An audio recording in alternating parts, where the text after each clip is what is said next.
السلام علیکم، آپ دیکھ رہے ہیں ٹیلنٹ نیوز۔ میں ہوں رمشا شبیر۔ شامل کریں گے سب سے پہلے news head lines.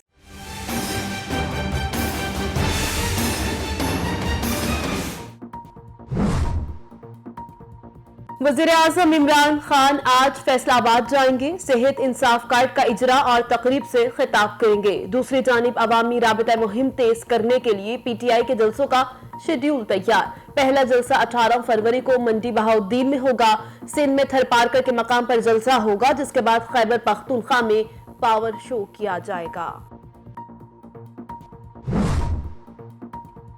Election commission نے پی ٹی آئی رہنما فیصل وابڈا کو نااہل قرار دے دیا۔ فیصل وابڈا کو بطور وزیر رکن اسمبلی لی گئی تنخواہ مراعات بھی واپس کرنے کا حکم۔ پی ٹی آئی رہنما نے غلط بیان حلفی جمع کروایا تھا۔ الیکشن کمیشن نے فیصل وابڈا کو 62(1)(f) کے تحت نااہل قرار دیا۔ وزیر مملکت اطلاعات فاروق حبیب نے مریم نواز اور بلاول بھٹو سے ان کے اکاؤنٹس کا حساب مانگ لیا۔ کہتے ہیں نون لیگ پیپلز پارٹی کے اکاؤنٹ سے متعلق اسکروٹنی کمیٹی کو فعال نہیں کیا گیا۔ پیپلز پارٹی کے 12 اکاؤنٹس کا ریکارڈ موجود نہیں۔ دونوں جماعتیں کبھی ایک دوسرے کو چور کہتے اور سڑکوں پر گھسیٹنے کی بات کرتے تھے۔ رہنما مسلم لیگ نون سعد رفیق کہتے ہیں عمران خان کے خلاف عوامی عدم اعتماد کب کا ہو چکا۔ عدم اعتماد کا طریقہ کار کیا ہوگا، اس پر ابھی بحث ہونا باقی ہے۔ پی ڈی ایم کے اجلاس میں حتمی فیصلہ ہوگا کہ پہلے وزیر اعظم عمران خان جائے گا یا عثمان بزدار۔ ملک میں صدارتی نظام سے متعلق ریفرنڈم کروانے کے حوالے سے لاہور ہائی کورٹ کا بڑا فیصلہ۔ عدالت نے صدارتی نظام کے ریفرنڈم کرانے کے لیے درخواست ناقابل سماعت قرار دے کر خارج کر دی۔ بھارت میں اپنے حجاب کا دفاع کرنے والی بہادر لڑکی نے دنیا بھر میں نئی مثال قائم کر دی۔ ڈروں گی نہیں، کالج ضرور جاؤں گی۔ مسکان خان نے انتہا پسند ہندوؤں کو دنیا بھر میں بے نقاب کر دیا۔ بھارتی ریاست کرناٹک میں باحجاب طلبہ نے ہندو انتہا پسندوں کے جے شری رام کے جواب میں اللہ اکبر کا نعرہ لگا دیا۔ گزشتہ روز مسکان اسائنمنٹس جمع کرانے کالج پہنچی تو ہندوؤں کے ایک جتھے نے مسکان کو کالج داخلے سے روکا۔ بھارتی ریاست کرناٹک میں باحجاب طالبات پر زندگی تنگ ہو گئی۔ انتہا پسند جتھے کے سامنے ڈٹ جانے والی طالبہ مسکان خان کے لیے جمعیت علماء ہند کا 5 لاکھ روپے کا انعام۔ نعرہ تکبیر بلند کرنے والی لڑکی کی سوشل میڈیا پر بھی پذیرائی۔ پاکستان بھارت سمیت دنیا بھر میں اللہ اکبر کا ہیش ٹیگ ٹاپ ٹرینڈ بنا رہا۔ سوشل میڈیا صارفین کا بہادری اور جرأت پر خراج تحسین۔ پاکستان، بھارت، بنگلہ دیش، سری لنکا، متحدہ عرب امارات سمیت دنیا بھر میں بھارتی مسلمان طالبہ مسکان خان کے بہادری کے چرچے۔ مقبوضہ کشمیر میں بھی مسکان خان کی جرأت و بہادری کی گونج سنائی دیتی رہی۔ نوبیل انعام یافتہ ملالہ یوسفزئی نے مسکان خان کے واقعے کو خوفناک قرار دیا۔ وفاقی وزیر اطلاعات فواد چوہدری نے بھی رد عمل دیتے ہوئے کہا، مودی کے بھارت میں جو کچھ ہو رہا ہے وہ خوفناک ہے۔ بھارت کی آبی دہشت گردی پاکستانی دریاؤں کا رخ موڑنے کا منصوبہ بنا لیا۔ بھارت نے دریائے چناب پر کیرو ہائیڈرو پاور منصوبے میں ٹھوس پیش رفت۔ ذرائع وزارت آبی وسائل کے مطابق پاکستانی کمیشن برائے سندھ تاس نے کیرو منصوبے کی سائٹ کا اب تک دورہ نہیں کیا۔ ملک بھر میں کورونا سے اموات کا سلسلہ بدستور جاری۔ ایک دن میں مزید 50 افراد زندگی کی بازی ہار گئے۔ 4253 افراد میں کورونا وائرس کی تصدیق۔ مثبت کیسز کی شرح 8.2% رہی۔ کراچی میں شرح 14.51%، مالاکنڈ 24%، مردان 23%، پشاور میں مثبت کیسز کی شرح 17% ہو گئی۔ محکمہ موسمیات کی آج ملک کے بیشتر شہروں میں بارش کی پیش گوئی۔ مشرقی پنجاب، بلائی خیبر پختونخوا کے مختلف علاقوں میں بادل برسیں گے۔ کشمیر اور گلگت بلتستان میں بھی بادل برسنے اور پہاڑوں پر برف باری متوقع۔ آج لاہور، گوجرانوالا، سیالکوٹ میں بوندا باندی، مری اور گلیات میں بارش اور برف باری کا امکان ہے۔ اور روس کا افغان طالبان کی حکومت تسلیم کرنے کا عندیہ، افغانستان کے لیے روسی ڈر کے الرجی کہتے ہیں، بین الاقوامی شناخت کے لیے طالبان کی حمایت کے لیے تیار ہیں، طالبان کو خواتین کے حقوق کی فراہمی اور وسیع البنیاد حکومت کا وعدہ پورا کرنا ہوگا، طالبان قیادت دیگر مسلم ممالک کے طرز عمل کا مطالعہ کرے، امریکہ اور اس کے اتحادی افغان بحران کے جزوی طور پر ذمہ دار ہیں۔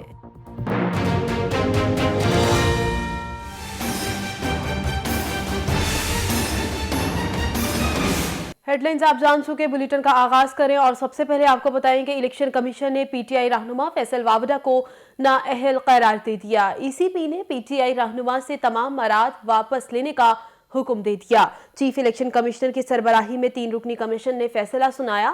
الیکشن کمیشن نے مختصر فیصلے میں کہا کہ فیصل واوڈہ نے الیکشن کمیشن کو غلط بیان حلفی جمع کرایا۔ 10 مارچ کو فیصل واوڈہ کے بطور سینیٹر انتخاب کا نوٹیفیکیشن بھی واپس، فیصلے میں کہا گیا کہ ریٹرننگ آفیسر کو جھوٹا بیان حلفی جمع کرایا گیا۔ بطور رکن قومی اسمبلی سینٹ الیکشن میں دیا گیا ووٹ بھی غلط کاسٹ کیا۔ یاد رہے فیصل واوڈہ 2 ماہ میں تنخواہیں اور مراد واپس جمع کرائیں۔ فیصل واوڈہ نااہلی کیس الیکشن کمیشن میں 22 ماہ سے زائد عرصہ زیر سماعت رہا۔ اسلام آباد ہائی کورٹ نے الیکشن کمیشن کو کیس کا جلد فیصلہ کرنے کا حکم دیا تھا۔ وزیر مملکت اطلاعات فاروق حبیب کہتے ہیں مریم نواز اور بلاول بھٹو اپنے اکاؤنٹس کا حساب دیں، پیپلز پارٹی کے 12 اکاؤنٹس کا ریکارڈ موجود نہیں۔ وزیر مملکت اطلاعات فاروق حبیب نے اپنے ایک بیان میں کہا کہ نون لیگ پیپلز پارٹی کے اکاؤنٹ سے متعلق اسکروٹنی کمیٹی کو فعال نہیں کیا گیا، پیپلز پارٹی کے 12 اکاؤنٹس کا ریکارڈ موجود نہیں، ان کی کوشش ہوتی ہے احتساب اور الیکشن کمیشن سے بھاگے۔ انہوں نے کہا پیپلز پارٹی اور نون لیگ کے کیسز پر کام مکمل ہو چکا، کبھی نون لیگ اور پیپلز پارٹی ایک دوسرے کو چور کہتے اور سڑکوں پر گھسیٹنے کی بات کرتے تھے، اور اب کبھی یہ ناشتے اور کھانے پر اکٹھے ہو جاتے ہیں۔ مریم نواز اور بلاول بھٹو اپنے اکاؤنٹس کا حساب دیں۔ آگے بڑھیں اور آپ کو بتائیں کہ رہنما مسلم لیگ نون سعد رفیق کا کہنا تھا کہ عمران خان کے خلاف عوامی عدم اعتماد کب کا ہو چکا ہے، عدم اعتماد کا طریقہ کار کیا ہوگا اس پر ابھی بحث ہونا باقی ہے۔ پی ڈی ایم کے اجلاس میں حتمی فیصلہ ہوگا، پہلے وزیر اعظم عمران خان جائے گا یا عثمان بزدار۔ لیگ رہنما خواجہ سعد رفیق کا لاہور ہائی کورٹ میں پیشی کے بعد میڈیا سے گفتگو کرتے ہوئے کہنا تھا سیاسی جماعتیں پارلیمان میں عدم اعتماد کے بارے میں مشاورت کر رہی ہیں، عمران خان کا وقت پورا ہو چکا ہے، عوام حکومت سے تنگ ہے، ہماری جماعت عدم اعتماد کے بارے میں سوچ رہی ہے، نہیں معلوم کہ عمران خان اور بزدار میں سے پہلے کون جائے گا۔ ملک میں صدارتی نظام سے متعلق ریفرنڈم کروانے کے حوالے سے لاہور ہائی کورٹ کا بڑا فیصلہ۔ لاہور ہائی کورٹ نے ملک میں صدارتی نظام کے لیے ریفرنڈم کرانے کے لیے درخواست ناقابل سماعت قرار دے کر خارج کر دی۔ جسٹس جواد حسن نے 6 صفحات پر مشتمل تحریری فیصلہ جاری کیا۔ فیصلے میں کہا گیا کہ عدالت صرف آئین کے آرٹیکل 199 کے تحت ہدایت جاری کر سکتی ہے۔ موجودہ کیس میں کوئی ایسا فریق نہیں بتایا گیا جسے ہدایت جاری کرنی ہو، اور نہ ہی موجودہ کیس میں اس حوالے سے کوئی قانون بتایا گیا ہے۔ درخواست گزار کی استدعا آئین کے بنیادی ڈھانچے سے متصادم ہے۔ آگے بڑھتے ہوئے آپ کو بتائیں کہ بھارتی ریاست کرناٹک میں حجاب کا تنازع شدت اختیار کر گیا۔ انتہا پسند جماعت بی جے پی کے اسٹوڈنٹس ونگ کے کارکنوں نے کالجوں میں غنڈہ گردی شروع کر دی، باحجاب لڑکیوں کو ہراساں کرنے کی کوشش بھی کی، جبکہ نڈر مسلم طالبہ نے غنڈوں کے سامنے اللہ اکبر کا نعرہ لگا دیا۔ نریندر مودی کے دیس میں مسلمانوں پر زمین تنگ کرنے کا سلسلہ جاری ہے۔ ریاست کرناٹک میں باحجاب طالبات پر کالجوں کے دروازے بند کر دیے گئے۔ ایک نڈر لڑکی حجاب پہن کر کالج میں داخل ہوئی تو بی جے پی کے گنڈے اس پر ٹوٹ پڑے۔ لڑکی نے انتہا پسندوں کی آنکھوں میں آنکھیں ڈال کر نعرہ تکبیر بلند کیا۔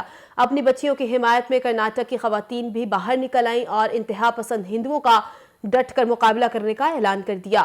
دن بھر بی جے پی کے گنڈوں کی غنڈہ گردی جاری رہی۔ جب میڈیا کے کیمرے پہنچ گئے اور بات پھیلنے لگی تو پولیس بھی حرکت میں آ گئی۔ مسلم طالبات کا کہنا ہے کہ وہ دہائیوں سے حجاب پہن کر کالج آتی ہیں، اب انتہا پسندوں کے ڈر سے وہ اپنے حجاب نہیں اتاریں گی اور ہر میدان میں مقابلہ کریں گی۔ نعرہ تکبیر بلند کرنے والی لڑکی مسکان نے کہا کہ اسائنمنٹ دینے آئی تھی، مجھے کالج میں داخل نہیں ہونے دیا جا رہا تھا۔ ہندو انتہا پسندوں کے نعروں کے جواب میں نعرہ تکبیر بلند کیا اور مجھے ایک لمحے کے لیے بھی خوف محسوس نہیں ہوا۔ مسکان کا مزید کہنا تھا کہ جب تک حجاب کی اجازت نہیں ملے گی احتجاج جاری رکھوں گی۔